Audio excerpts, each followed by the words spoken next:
can you give us any logical reasons why we should cover the head and grow the beard? As far as covering the head is concerned, growing the beard, as I said, growing the beard is commandment of the Prophet, so we have to do it. Covering the head is sunnah of the Prophet, you do it. That's the main reason. But if people want logical reason why they should do it, there is a saying that if the label shows your intent, wear it. And I've given a talk on this complete topic with the question answer more than 3 hours, which I don't intend doing now. I'll just say in a nutshell. The saying that if the label shows your intent, wear it. Like if you go to a conference, everyone wears the label, they wear the name, Dr. So-and-so, Dr. It's an informal introduction. If you go to a conference with a specialist of doctors, then it may say you're a cardiologist or a neurologist or a nephrologist, so it gives an informal introduction. So similarly, wearing a cap or covering the head and sporting a beard is an informal introduction that you're a Muslim. Allah says in the Quran in Surah Anam, chapter number 6, verse number 54, وَإِذَا جَاءَكَ الَّذِينَ يُؤْمِنُونَ بِآيَاتِنَا فَقُلْ سَلَامٌ عَلَيْكُمْ. That when you meet those people who believe in our signs, then say, Assalamu alaikum, peace be on you. So how will I recognize when I walk in the streets, especially in India and other countries, when I go to the Western countries, that he's a Muslim? So this is a good sign of being a Muslim. We don't require another label. The label which the Prophet has given us the best, that covering your head and sporting a beard. And it does wonders.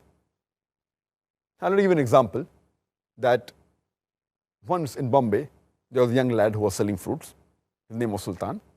An elderly Muslim who was a very pious Muslim, used to offer 5 times salah, used to give zakat, used to fast in the month of Ramadan, had gone for Hajj. He comes to buy fruit from this hawker. And he tells to this young boy, Sultan, why didn't you wish me salams? So he said, uncle, I thought you were a Hindu. Imagine a Muslim calling this elderly man a mushrik. It's the biggest abuse you can give to this person. This person was a very pious person, but didn't have a beard, didn't cover his head. Who's to blame? Is the elderly gentleman to blame or the young lad for calling him a mushrik? Who's to blame? But naturally, the elderly gentleman. He could not recognize him. Therefore, if the label shows your intent, you should wear it. And you can give several such examples. For example, it has various benefits.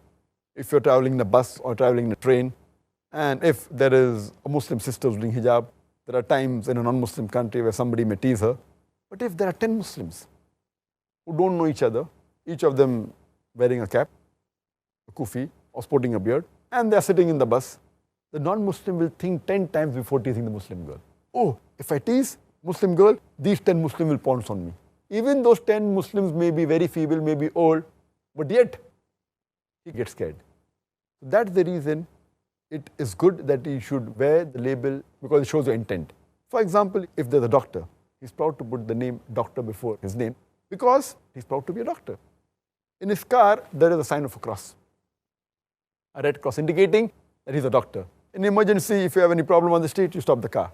Similarly, if any human being has a problem and wants help, and if he sees a Muslim who has a label, a cap and a beard, he will ask him for help.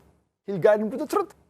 And I remember my grandparents telling that in Bombay, when any people wanted to hire a cab, even the non-Muslims, they preferred hiring a cab whose taxi driver was sporting a beard and keeping a cap, because they knew he would be honest.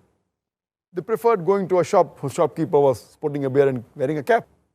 Unfortunately, nowadays, the whole label has changed. We find Muslims wearing cap just to boss around, And unfortunately, the media, they portray anyone who has a beard and wears a cap, he's a terrorist. And I've given this reply in my talk.